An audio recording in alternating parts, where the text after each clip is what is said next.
रसूलपुर क्षेत्र में 3 दिन पूर्व छात्रा को गोली मार हत्याकांड का खुलासा आईजी सतीश गणेश ने प्रेस वार्ता में बताया। पिता ने ही की बेटी की हत्या। एसएसपी सचिंद्र पटेल के कुशल निर्देशन में गठित टीमों का 48 घंटे में सफल अनावरण। हत्या में प्रयुक्त तमंचा 315 बोर व एक जिंदा कारतूस भी बरामद। कारण पुत्री के फोन पर किसी युवक से बात करने और पूछने पर न बताने से आया था गुस्सा। फिरोजाबाद ज्ञात हो कि 23 अक्टूबर 2020 की रात्रि को थाना रसूलपुर क्षेत्र प्रेमनगर डाक बंगला गली नंबर 2 में एक 16 वर्षीय छात्रा की 3 युवकों द्वारा गोली मार हत्या करने की बात पुलिस को मृत छात्रा के पिता द्वारा बताई गई थी। मामले में मौके पर एसएसपी सहित कई थानों का फोर्स आया था। गहनता से मौका मुआयना किया गया था। थाना पुलिस ने नामजद 3 व अज्ञात नामजदों से भी पूछताछ की थी। एसएसपी सचिंद्र पटेल ने 3 टीमें गठित की थी तो अपर पुलिस महानिदेशक आगरा जोन आगरा व पुलिस महानिरीक्षक आगरा परिक्षेत्र आगरा द्वारा भी तुरंत आकर घटना स्थल का बारीकी से निरीक्षण किया गया। साथ ही घटना के सफल अनावरण को एक कार्य योजना के तहत टीमों को कार्य करने हेतु ब्रीफ किया गया। वार्ता के दौरान आज एसपी सिटी कार्यालय पर आईजी सतीश गणेश ने घटना का खुलासा कर दिया, जिसमें उन्होंने बताया कि गठित टीमों द्वारा विवेचना के क्रम में पाया कि मृतका के पिता द्वारा प्रारंभ में कई विरोधाभासी बयान दिए गए, जिनकी गहराई से जांच की गई तो नामित अभियुक्तगण द्वारा घटना कारित करने की बात असत्य प्रतीत हुई।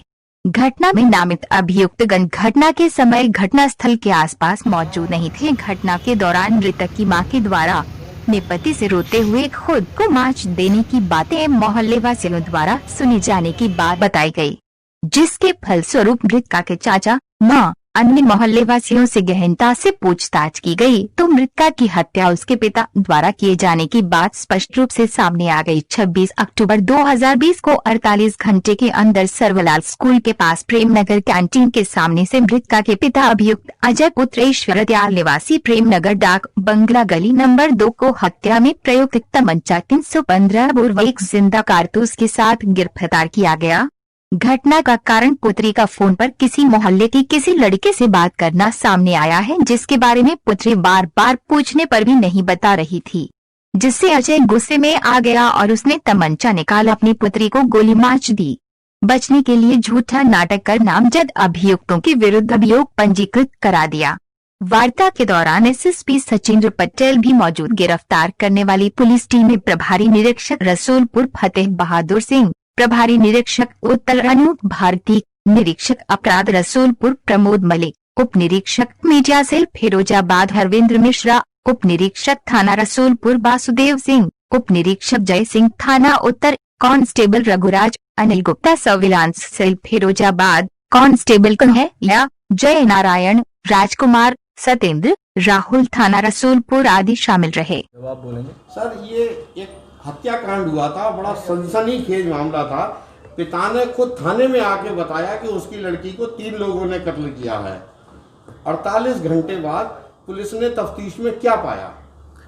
देखिए, मैं ये बताना चाहूँगा कि जनपद फिरोज़ाबाद के थाना रसूलपुर में 23/24 की रात्रि में ये सूचना प्राप्त हुई रात में कि 3 लोगों ने एक नाबालिग बच्ची की निर्मम तरीके से घर में घुस के हत्या करी है। और जो भी मृतक परिवार के लोगों के द्वारा तहरीर दी गई थी, तत्काल पुलिस ने उसको सत्य मानते हुए उसको एफआईआर उसकी दर्ज कराई 302 धारा के अंतर्गत। और चूँकि इसमें पीड़िता एक पर्टिकुलर कास्ट को बिलोंग करती थी तो उसमें SC/ST एक्ट की धाराएं भी समावेश उसमें किया गया था। और इसके बाद तत्काल रात्रि में ही SP Firozabad, SP city Firozabad और तमाम जनपद के वरिष्ठ अधिकारी गणों के द्वारा घटनास्थल का निरीक्षण किया गया। दोपहर में एडीजी जोन आगरा और मेरे द्वारा भी घटनास्थल का निरीक्षण किया गया था। और प्रारंभिक छानबीन में कुछ तथ्य ऐसे प्रकाश में आ रहे थे कि जो स्टेटमेंट्स थे उन स्टेटमेंट्स में काफ़ी विरोधाभास था।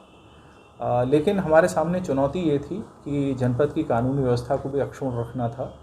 और चूँकि मृतका का जो पार्थिव शरीर था उसका पंचायतनामा होने के बाद पोस्टमार्टम की कार्रवाई चल रही थी, तो पोस्टमार्टम की कार्रवाई के उपरांत जब उसकी रिपोर्ट आई, फिर पार्थिव शरीर का विधिवत तरीके से अंतिम संस्कार हुआ।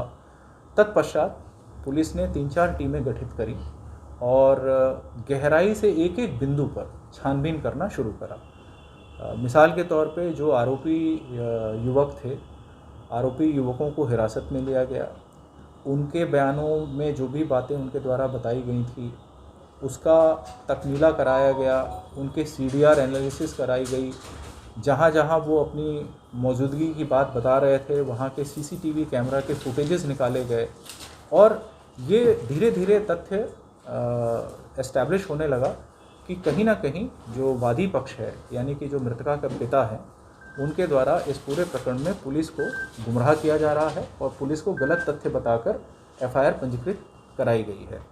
इसके बाद फिर मोहल्ले के कुछ मोअज़्ज़िज़ लोगों से पुलिस ने अलग अलग बातचीत करी, परिवार के लोगों से अलग अलग बातचीत करी और हर बातचीत का बाकायदा वीडियोग्राफी कराई गई ताकि भविष्य में वो अपनी बात से मुकर ना पाएँ। तो जब इस तरह की सस्टेन्ड इंटरोगेशन पुलिस ने करी है SP फिरोज़ाबाद के नेतृत्व में, तो अंततोगत्वा ये तथ्य एस्टैब्लिश हो गया कि कहीं ना कहीं ये घटना जो है वो परिवार के लोगों के द्वारा ही कारित की गई है। और मृतका के जो पिता थे, उनके जो भाई हैं, उनसे जब और डिटेल में ग्रिल किया गया, उनसे बातचीत की गई, तो उन्होंने खुल के ये बात बताई कि ये घटना जो है उनके भाई के द्वारा ही कारित कर गई और उसकी वजह भी उन्होंने स्पष्ट करी है कि विगत कुछ दिनों से उनके पिता इस बात को लेकर खिन्न रहते थे कि उनकी बेटी कुछ अज्ञात लोगों से दूरभाष पर वार्ता करती है। तो कहीं ना कहीं पिता के मन में इस बात को लेकर काफ़ी गुस्सा था और घटना वाले दिन शाम को भी उनके द्वारा उन युवकों से जिनसे उनको शक था कि उनकी बेटी बात करती है, उनसे मोबाइल पे भी बात की गई और कुछ के घर जाके भी उनसे बातचीत की गई। और जब वो कन्विंस हो गए कि ज़रूर उनकी बेटी की बात किसी व्यक्ति से होती है, तो घर आने के उपरांत उन्होंने अपनी बेटी से सीधे लफ्ज़ों में ये बातचीत करी कि क्या तुम्हारी किसी से बात होती है। तो जब बेटी ने जो भी उत्तर दिया उससे पिता एकदम से गुस्से में आए, अपना आपा अपने नियंत्रण से बाहर हो गए और एक अवैध कट्टे से उन्होंने बहुत ही क्लोज रेंज से अपनी बेटी के राइट साइड में टेम्पल की तरफ उन्होंने गोली मार दी। गोली मारने के उपरांत चूँकि घर में और भी सदस्य थे और वो लोग भागकर वहाँ पहुँचे और गुस्से में आरोपी यानी कि जो पिता हैं उनके द्वारा ये उनको धमकाया गया कि अगर कोई भी सत्य बात बाहर बताएगा तो उसका भी वो यही हर्ष करेंगे। तो इस बात से भयभीत होकर घरवाले ने चुप्पी साध ली और पिता ने फिर एक जिसको कहते हैं कि एक पूरी मनगढ़ंत कहानी गढ़ी और उसी आधार पर उन्होंने FIR जो है पुलिस को आके दी कि साहब की 3 लोगों के द्वारा उनकी बेटी का कत्ल छेड़खानी के विरोध करने के आधार पर किया गया है।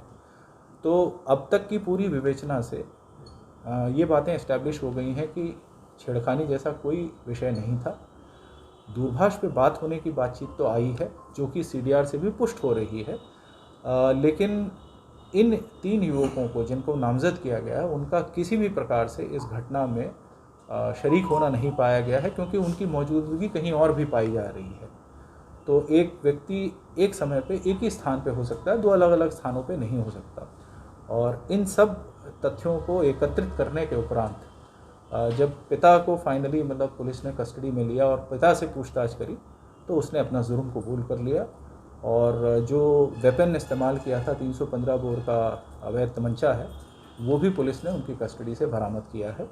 अब वो फोरेंसिक एग्जामिनेशन के लिए उसको बैलिस्टिक एग्जामिनेशन के लिए भेजा जाएगा और जो बाकी विवेचना है उस विवेचना को भी और आगे बढ़ाया जाएगा। सर, फिरोजाबाद जनपद में देखने में आया है कि कई लोग पुलिस को गुमराह करने के लिए नेम्ड FIR कराते हैं जिसमें दोषी तो बाद